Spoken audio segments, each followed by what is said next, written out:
गमताचं pump Bhim चालत नव्हतं तरी गेलो आम्ही, वायर नुसतं चालत तरी गेलो, GPS नुसतं चालत तरी गेलो, तरी विचार नाही केला.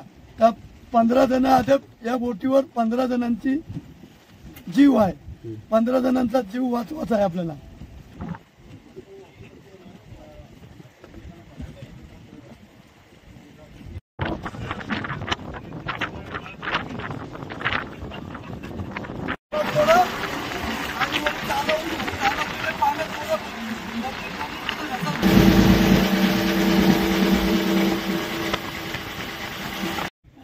हमारे बाबिया की हालत बहुत गंभीर थी, इतनी तूफान में सब दर्द. रात्री 12 वाजता आम्ही पोहोचलो तिथे, 12 वाजता पोहोचलो तिथे दिसत नाही काय नाही बोटी.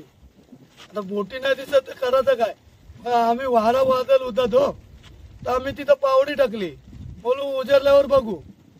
तर उजरल्यावर दिसत नाही तर विचार चाललेला काही यायचं मग विचार झाला. मग नंतर बोलू एक राऊंड मारून बघूया. राऊंड मारायला गेलो तर तिथं 2 बोटी दिसत होत्या, थोड्या नाही म्हणून दिसत होत्या. त्यामुळे आम्ही गेलो अंगावर, जाऊ चला बोलू, तिथं अंगावर दिसतात थोड्या त्याच असतील बोलू बोटी. तर तिथं गेलो आम्ही आणि बघता होता त्याच बोटी आणि गेलो आणि आम्ही त्यांना सांगितलं पावडी उठवायची घ्या बोलू.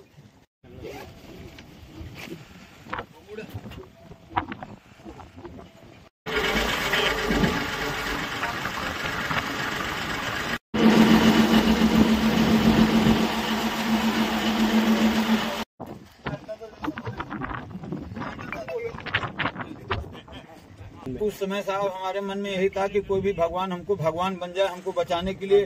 यही रोज हम याद कर रहे थे, भगवान किसी को भेज दो. 5वें दिन मेरा भाई आया यहाँ से बोट लेके, तो हमको लगा मेरा कोई भगवान देवता आया है, हमको बचा के ले जाएगा.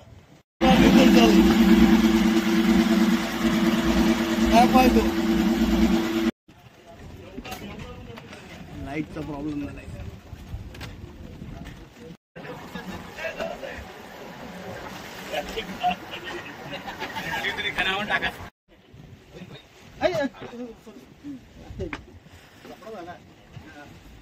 दोन बोटी बंद पडलेल्या त्या मला समजल्या. तर 2 बोटी बंद पडल्या ते नाकवानी मला विनंती केली काय माझ्या बोटी आणायला जा. तर मी गेलो मग 2 बोटी आणायला आणि माझ्या संग 3 माणसं दुसरी होती. ते 3 माणसं आम्ही 4 जण गेलो, एकूण 4 माणसं आणि गेलो. वारा पाणी तुफान होता, गेलो त्या तुफानान गेलो आम्ही. काहीच नाही आमकर यंत्र. आमचा मोबाईल आहे माझा ह्यो, त्यान GPS आहे, त्यान GPSचे यावर आम्ही गेलेलो आहोत. मोबाईलचे GPSचे यावर 8 तास इथून जावायला लागतात आणि आणायला 24 तास झाला आम्हाला. मधली बोट होती ती चालून नेलेली आम्ही आणि तिथून चालून नेताना तिथं नेली आणि सगळा झाला आमचा.